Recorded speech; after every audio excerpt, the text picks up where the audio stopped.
10일 방송된 MBC 친절한 선주시 50회에서는 주인공 진상아가 김소우와 심희영의 관계를 의심하는 모습이 그려졌고, 이에 경찰서에서 벌어지는 갈등이 주요 장면으로 펼쳐졌다. 이날 방송에서 진상아, 전남진, 심희영, 김소우가 경찰서에서 마주하게 되면서 이야기는 긴박감을 더해갔다. 방송 초반 심희영은 경찰서에서 다소 급하게 조금 늦었지만 오늘이 프로젝트 마감일이라 정신이 없었다며 상황을 설명했다. 그러면서 그녀는 그런데 저 사람들이 우리 멘탈을 완전히 터뜨리려고 어머니에게 시켜서 납치까지 한 것이 분명하다고 주장했다. 심희영은 자신이 진행 중인 중요한 프로젝트의 마감일을 방해하려는 의도가 있었다는 믿음을 가지고 있었고, 이를 경찰서에서 그대로 털어놓았다.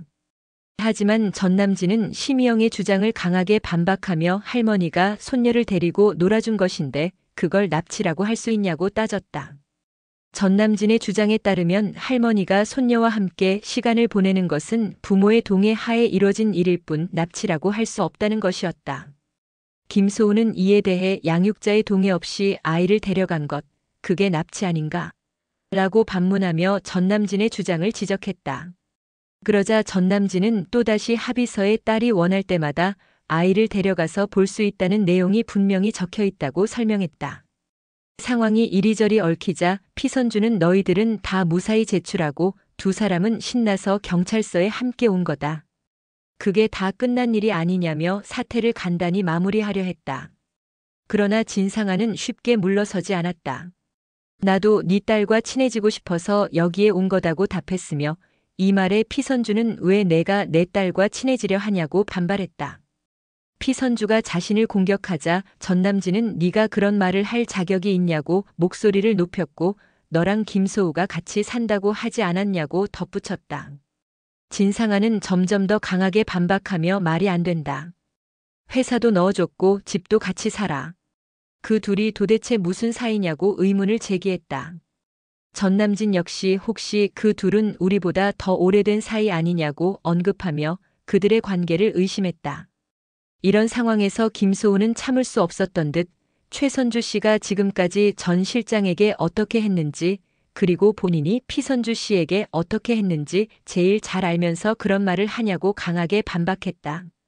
김소우의 분노가 치솟자 대화는 한층 더 격렬해졌고, 각자 주장이 엇갈리면서 그들 사이의 갈등은 더욱 깊어졌다. 경찰서에서의 이 긴장된 순간은 그들이 어떤 관계에 있는지, 무엇을 원하는지에 대한 중요한 갈림길을 보여주는 중요한 장면이었다. 각자의 감정이 얽히고 설켜가면서 앞으로 이들의 관계가 어떻게 변화할지 궁금증을 유발하는 전개로 이어졌다. 시청자들은 이번 방송에서 여러 가지 궁금증을 가질 수 있습니다. 첫 번째로 김소우와 심희영의 관계에 대한 의문이 있습니다. 진상아는 두 사람 사이에 특별한 관계가 있다고 의심하며 경찰서에서의 대립을 통해 그들의 관계가 과연 무엇인지 시청자들은 궁금해할 것입니다. 김소우와 심희영이 단순히 직장 내 동료 관계인지 아니면 그 이상으로 얽혀있는 관계인지에 대해 시청자들은 다양한 추측을 할 수 있습니다. 진상아의 의심이 사실인지 아니면 단순히 오해에 불과한 것인지가 중요한 포인트로 그들의 관계가 어떻게 풀릴지 많은 시청자들이 기다리고 있을 것입니다. 두 번째로 피선주와 진상아의 갈등은 점점 더 심화되고 있습니다. 피선주가 진상아에게 왜 내 딸과 친해지려고 하냐고 묻는 장면은 두 사람 사이의 복잡한 감정선을 엿볼 수 있는 중요한 순간입니다. 피선주는 진상아가 의도적으로 딸과 친해지려 한다는 것에 대한 반감을 드러내며 진상아는 이에 대해 강하게 반응합니다. 이 갈등이 어떻게 해결될지 혹은 더 악화될지 시청자들은 계속해서 궁금해할 것입니다. 피선주와 진상아의 관계가 이대로 유지될지 아니면 더 큰 폭발이 일어날지 그 결말을 예측하는 시청자들의 관심이 집중될 것입니다.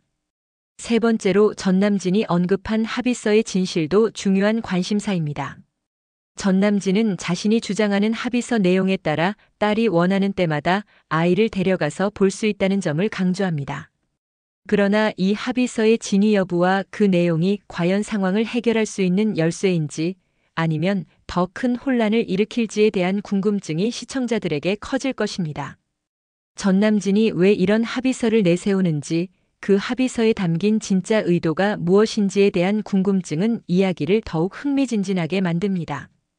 네 번째로 진상아의 행동 뒤에 숨겨진 진짜 목적도 궁금증을 자아냅니다. 진상아는 김소우와 심희영의 관계를 의심하며 경찰서에 나타나지만 그 배경에 더 큰 의도가 있을지 시청자들은 궁금해할 것입니다. 진상아가 진짜로 심희영과 김소우의 관계를 파헤치려는 것인지 아니면 더 큰 목표가 숨겨져 있는 것인지에 대한 의문은 갈등을 더욱 복잡하게 만듭니다. 그녀가 경찰서에 나타난 이유와 그 진짜 목적이 무엇인지가 중요한 이야기의 실마리가 될 수 있습니다. 다섯 번째로 김소우와 전 실장, 피선주 사이의 과거 관계도 중요한 포인트입니다. 김소우가 전 실장에게 어떻게 행동했는지 그리고 피선주와의 관계가 어떤지에 대한 의문이 시청자들 사이에서 떠오를 수 있습니다. 김소우와 피선주가 과거에 어떤 사건으로 얽혔는지 그로 인해 현재의 갈등이 어떻게 형성되었는지가 중요한 열쇠가 될 수 있습니다. 이들의 과거와 현재가 얽히며 갈등을 증폭시키고 있기 때문에 시청자들은 그들 간의 복잡한 관계를 더 알고 싶어 할 것입니다. 마지막으로 각 인물들이 숨기고 있는 비밀들에 대한 궁금증도 시청자들에게 큰 관심을 받을 것입니다. 진상아, 김소우, 심희영, 피선주, 전남진 등 각 인물들이 가지고 있는 비밀이나 숨겨진 의도들이 밝혀질 때 이야기는 어떻게 전개될지 알 수 없습니다. 그들의 숨겨진 과거와 현재가 드러날 때 갈등은 더욱 심화될 것이고 시청자들은 그 전개를 예의주시할 것입니다. 이처럼 여러 가지 의문들이 얽히면서 이야기는 점점 더 복잡해지고 각 인물들의 숨겨진 의도나 비밀들이 서서히 밝혀질 것입니다. 시청자들은 등장인물들이 어떤 선택을 하고 어떻게 갈등을 해결할지 또는 그 갈등이 더 큰 폭발로 이어질지를 끊임없이 궁금해하며 이야기에 몰입할 것입니다. 이 모든 궁금증이 이야기를 더욱 흥미롭게 만들고 시청자들을 긴장감 넘치는 전개로 이끌 것입니다. 영상을 끝까지 시청해 주셔서 감사합니다. 구독과 좋아요 부탁드립니다.